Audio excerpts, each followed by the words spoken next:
Welcome to Growing Through Tragedy, experiencing life's challenges from an empowered perspective. This is Leon Morton. This podcast is brought to you by the Belief Hack Brainery. And this podcast is created to provide hope, potential insight, and resources for people that are struggling when life hits them in the face, when things catch them off guard, and when you go through a tragedy in your experience here on your journey.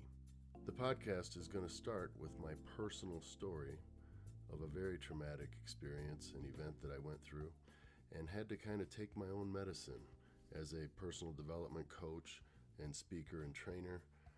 I had all kinds of resources that I was real easy to espouse to other people going through struggles, but when it hit me square in the face, it was a very delicate and learned experience.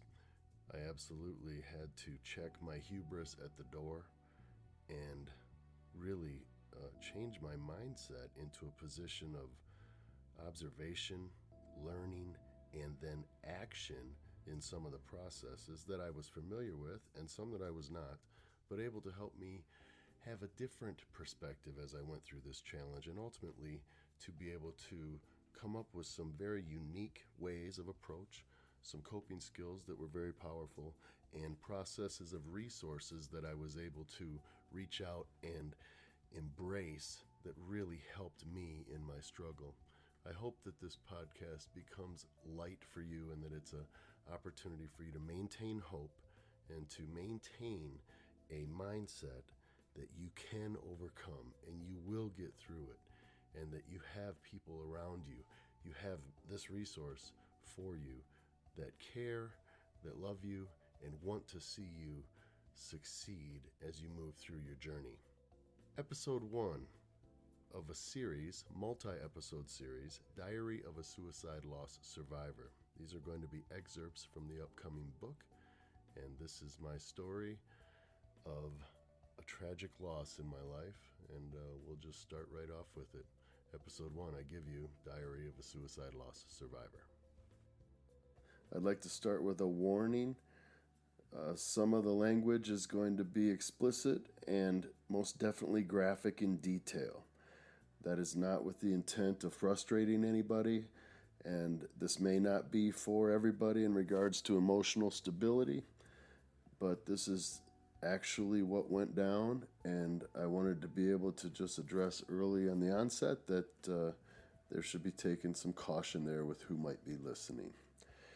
I would also like to encourage you, if you are a suicide loss survivor, the reason I'm writing this is for two reasons.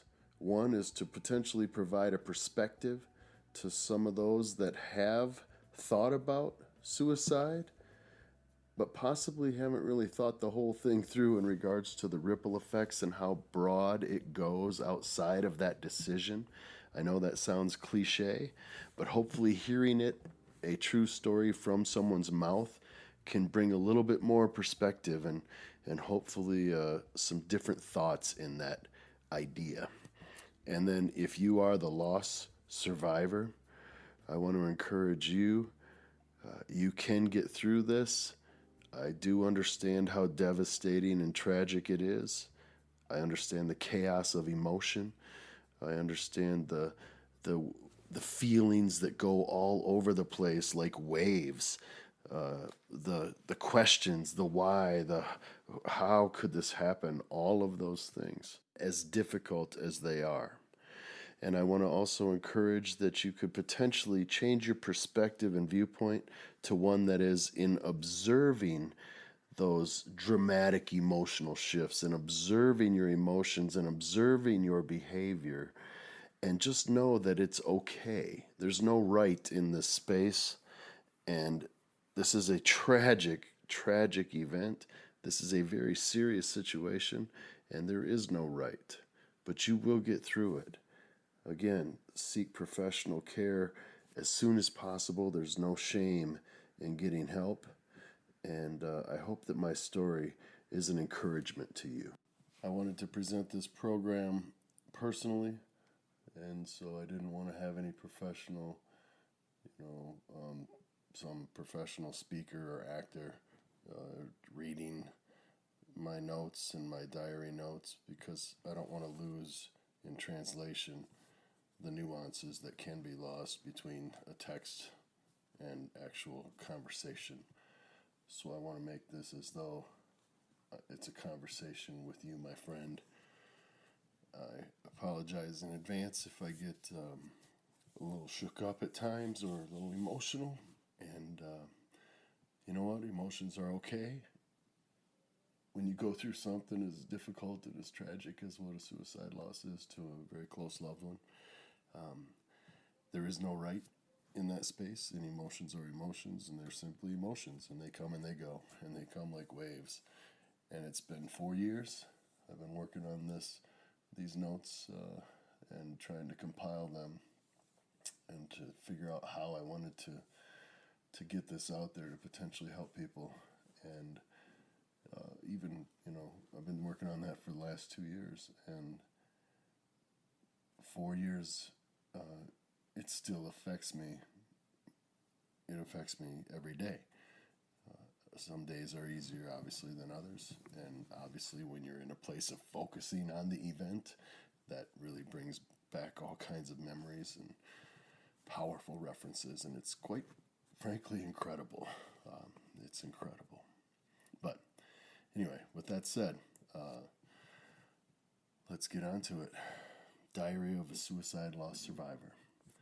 September 14th, 2014. The day was beautiful. The sun was shining. We were in the Sonoran Desert, and it was a Sunday, one of our favorite days, as we would get on our football gear. My beautiful wife, Kristen, was a humongous cheesehead Packers fan, and so every Sunday morning there was excitement in the house, and she would get on and get her jersey on and be all jacked up to go, and we were going to go watch some football for the day. And it was a wonderful time for us. It was something we enjoyed doing together, and it was just a really fun thing. And so sure enough, we decided to go to a place here in town, and we lived in Phoenix at the time, and we were heading out to go out to this little burger joint that had a bunch of TVs, and it was a Packers place. So that's where we went, and my brother came along, and he was going to join us for the day. We were trying to convert him to be a Packers fan at the time, actually, and it worked reasonably well in hindsight. But so off we go. We're going to the bar, and we get our burgers and food, and we're there for the day. And we're watching all the games. We both played fantasy football, so had that going for us. And it was a really fun, busy kind of activity, and we just enjoyed it very much. As the day went on, my brother had started to offer some shots for us. So we all had a round of shots, and that was good. And then I noticed that Kristen started to talk to the bar owner. And that bar owner was just a conversation that they had going on. And I didn't recognize what they were even talking about at the time, but as it turns out, later in the day I found out he had just lost his significant other, his wife. And so she was in a place of trying to console him, and obviously there must have been quite a bit of emotion in that space. Well, the day went on, the games went on, we had more beers, and I think there was another round of shots. And as we ended up wrapping it up there, I don't even remember today if the Packers won or lost that day. That day ended up to be quite a blur for me. As we get back to the house, Chris was definitely a little bit buzzed up, and so I helped her get inside. And it's not like she was totally out of it, but you could tell that she was affected, and it was an odd thing. I noticed it being different, and I have notes of that in my diary, that something was a little different. And it might have been as we were driving home, and as she was talking with me, she had expressed the sadness that she had in her heart for the guy that she was talking with who owned the bar and had just lost his wife, and how sad that was, and it was an emotional moment. And so, anyway, we get home, and she jumps in the pool, and I jump in the pool with her, and we're just swimming, and then I'm like, okay, I'm gonna get out and start making us some dinner, and I look at her, and she's pretty buzzed. Like, I mean, she's kind of out of it a little bit. And I'm like, honey, how messed up are you? You okay? Why don't I get you out and let's get you inside and settle in a little bit. And so that was fine. We get out and go inside, and I get into the back bedroom there, our master bedroom, and she's just kind of laying on the bed. And so I'm like, well, are you tired? I'm going to make some dinner, but if you're tired, let's just get you, tucked in here. So you take a little nap. And so I kind of laid her down on the bed, and I went in to do the cooking, and I was getting dinner prepared. And as I did, I noticed the dogs started to go a little bit crazy, and I was wondering what is going on, and I look out in the backyard, and our back gate is open into the wash, and I'm thinking, what is going on? And so I walk out there. No, I'll set the whole scene for you. I'm buck naked, right? I'm cooking and naked, got out of the pool, and we were naked in our house often, and also in the backyard. It was, fully enclosed, and we spent a lot of time like that, whether in the pool or just hanging out, and we just liked that. And so I'm walking back in there, and I'm going to the gate to close it, and thinking, who knows what's going on. Dogs are barking. And as I walk out, I see Kristen laying on the ground, and she's buck naked in the wash. And I'm like, honey, what are you doing out here? Come on, let me get you inside. And I reach down, and I put my arm under her head and my other arm under her legs, and I go to lift her up, and I look, and my whole entire arm is covered in blood. And then I instantly, aware, I'm looking, and I see a gun, and I see her phone open, and I hear noise on the phone, and I'm like, holy shit, no. And I get the phone, I hang up, and I call 911, and I'm talking to the lady on 911, and she's like, start CPR. And I'm like, she's still gurgling. She's breathing, gurgling, but I'm not going to start CPR. She's gurgling. Just get your ass here. Get here quickly. And I'm holding her, and she's just gasping and gurgling, and I'm crying out, no! God, no, please, no. And I'm yelling for help. And at this point, my mind, it's so interesting when I say try to be from a place of observation. At this point, my mind is like, oh my God, the doors are locked. I've got this huge Great Dane. I got a little Mastiff, and I'm buck naked, and I got to go open the door. And sure enough, I hear the sirens coming, and they're coming. And so I'm like, well, fuck it. So I just run to the front door. And it must have been an incredible scene in hindsight to the cops, and the fire department. And in rush the guys, and I'm rushing them out back. Come on, please, hurry. And they get to her, and then they ask me to step aside and ultimately go put some pants on. And I get the dog situated, and everything then slowed down, like odd, like surreal, literally surreal in my mind. And I'm like, no fucking way is this happening. I can't believe this. No. And I wasn't broke up at the time. I was, I think, in shock.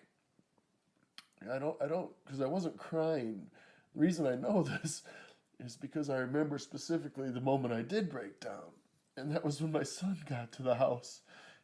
And evidently, she was on the phone with her mother.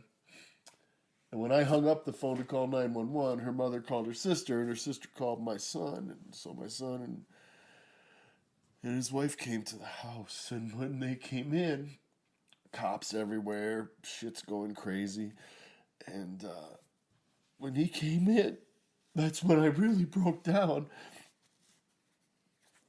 I think I was in, like a PTSD shock, up until that point. Just kind of functioning. Pardon me. And so I grabbed him and just held on to him.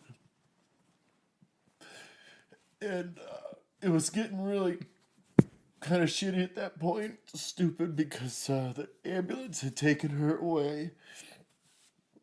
And now the cops were looking at me, and they said, I'm getting ready to go to the hospital. They're like, you're not going anywhere, buddy. And you're staying right here until the detectives get here. And I'm like, what? All right, whatever. So I'm thinking that's actually going to happen quickly. They needed to do some tests or blow by to make sure I didn't have any gunpowder or anything on my hands.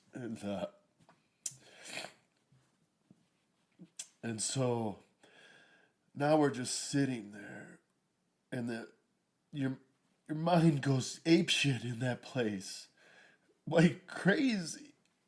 You don't know what to do. You don't know what's happening. You don't know how she is. And the cops are no help, right? I mean, they're doing their job, but they're not helping me. And I'm like, hey, where the hell's this detective? Because I'm going to the hospital. Well, I'm sorry, but you have to stay here. And I'm like, look, do your damn test. Do whatever you got to do, but I'm going to the hospital. And I'll give them 15 more minutes. So it's literally like almost 2 hours. Finally, the detective didn't show up.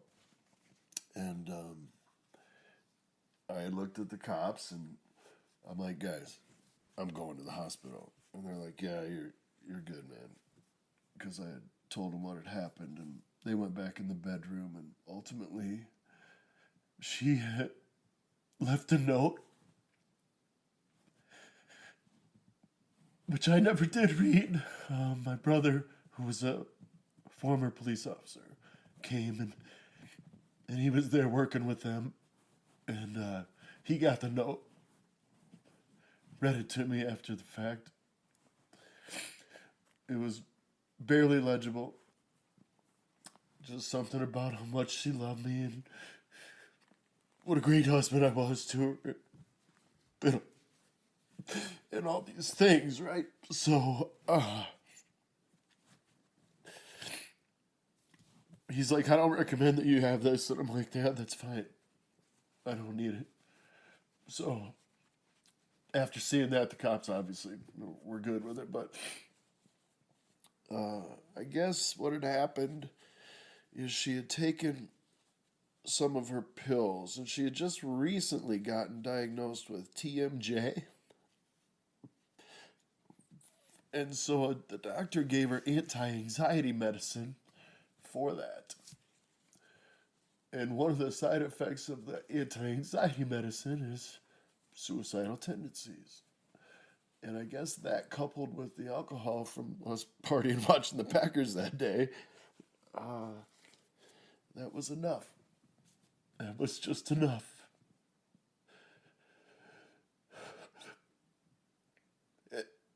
And it only takes 1 second. 1 second. And that was a really bad moment for me. I learned after months of working with an incredible counselor that from her perspective, possibly at that time, that would have been a moment of possible relief. And we'll talk about all of that as we discuss all the amazing things I learned going through the counseling. But anyway, so then I'm off to the hospital. And I get to the hospital, and some close friends are already there. And family's starting to show up, and trying to get some information, what's going on, how's she doing, everything going to be fine, and everything was not going to be fine. They had already had her on a ventilator at that point, and then I had a video conference with a doctor that basically said that she's gone, and that they're keeping her basically alive on artificial support.